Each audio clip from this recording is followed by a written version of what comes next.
Hey, welcome into another edition of Husker247 Daily, 10 minutes at 10 a.m. I'm Mike Schaefer, joined by Brian Christopherson here on Thursday. BC, Nebraska have a couple games coming up. You have Akron, you have Houston Christian. Conventional wisdom says the Huskers should be able to play a pretty deep roster. And they got quite a few guys on the field against Cincinnati because they ran more offensive plays.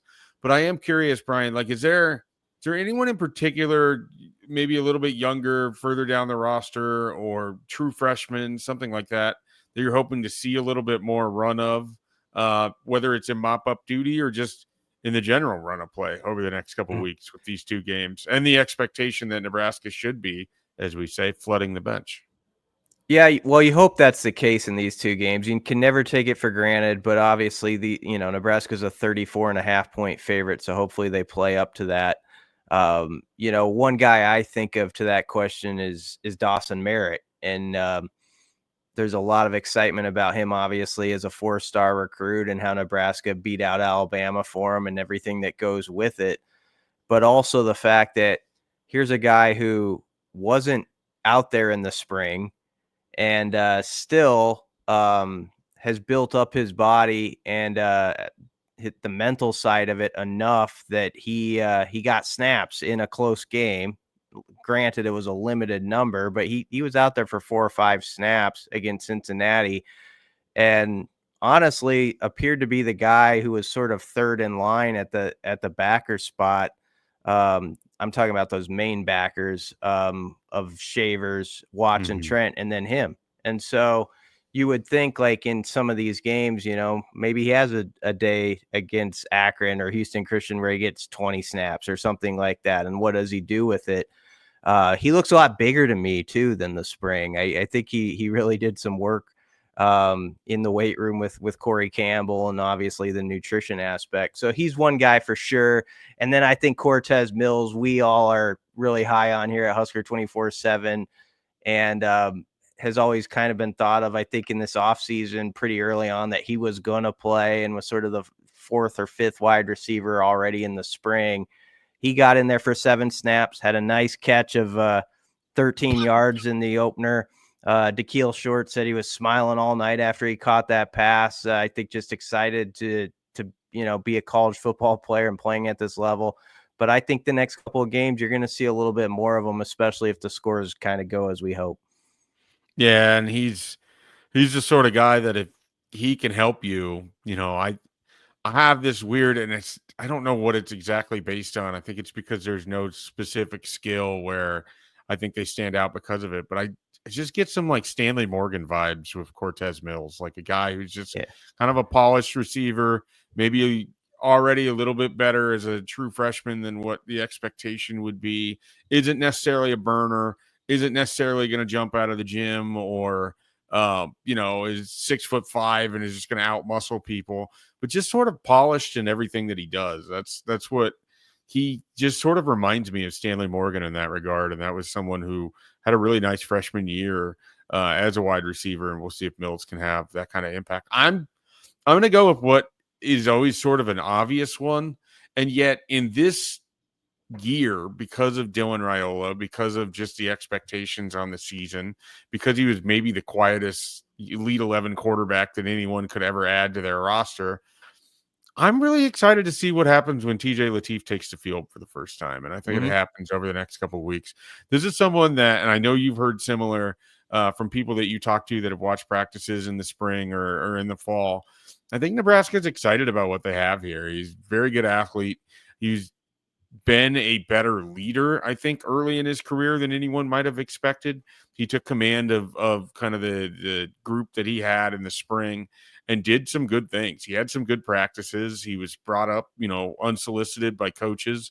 He was brought up by people that have watched practices and stepped in and played well. And so I want to see what that looks like with TJ Lateef back there, and then also just from the sort of standpoint of, is he the first guy? I mean, he's listed at number 2 on the depth chart. Is he the first guy when they have that opportunity? And then what that looks like when he's running with the 2s. And so TJ Lateef definitely stands out to me as someone I'd like to see there. And then there's some deeper names I don't know how likely it is, but Connor Booth is one of those guys I've been sort of fascinated by since he committed to Nebraska. He had a great last couple seasons for Bishop Newman. Did get banged up, but we saw him in that open practice, Brian, and he had a couple nice runs where he really hit the hole hard. And so he's someone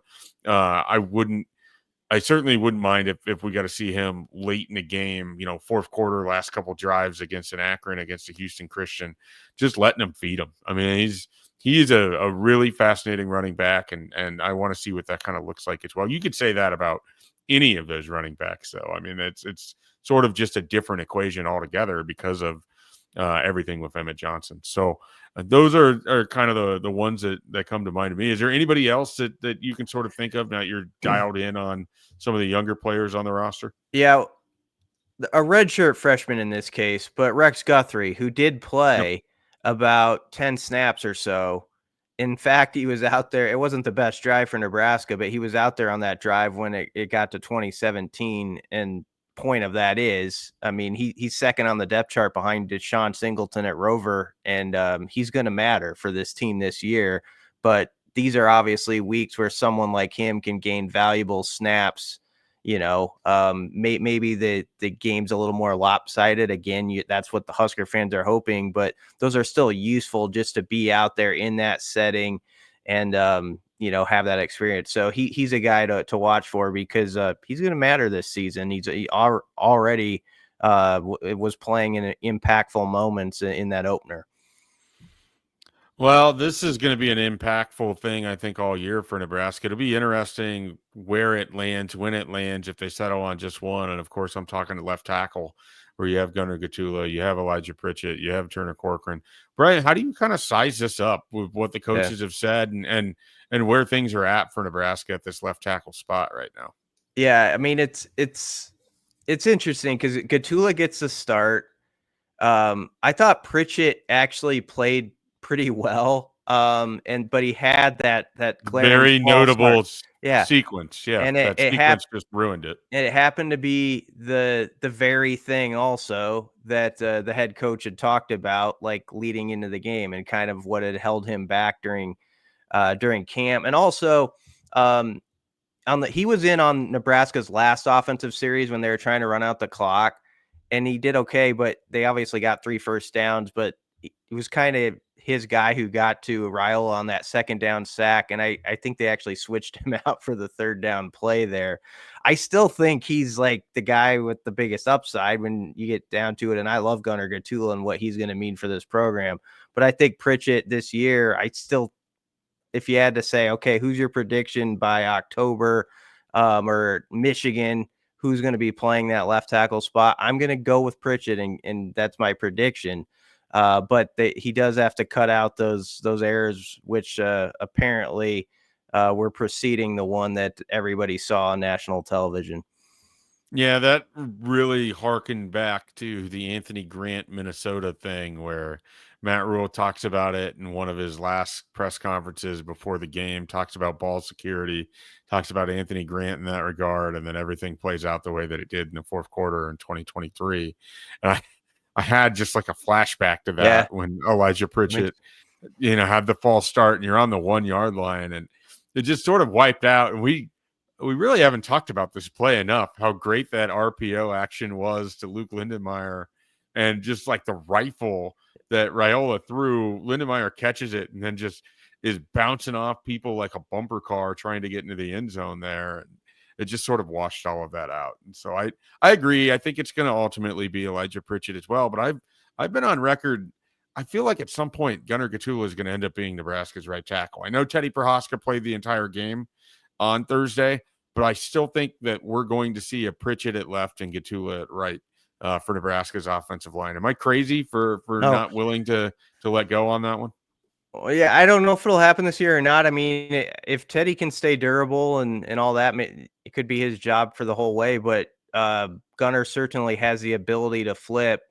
And Gunnar Gatula, whether he's starting at left tackle, whether he is asked to flip to right at some point, is going to play very important snaps all fall, I think, for this team in some aspect, whether it's rotating in or whether he's the starter.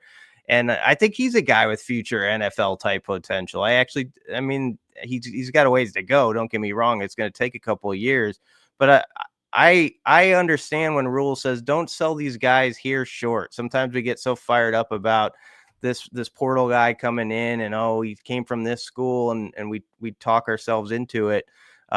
You want Elijah Pritchett to obviously be a success story, but don't look past your own guys. And I know this staff isn't. So Gunnar Gatula, whether he is the left tackle or not, he's gonna play a lot of snaps for this team this year, and probably be a multi-year starter for this program.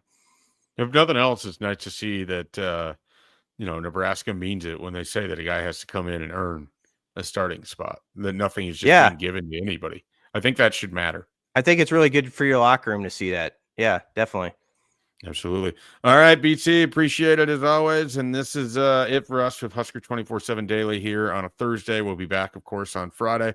Plenty of content at Husker247 right now, and plenty of content leading up to that Akron game. Be sure to check out the Hypecast, which came out a little bit earlier this morning. Kevin Kugler joining us. It was a good one. You don't want to miss it.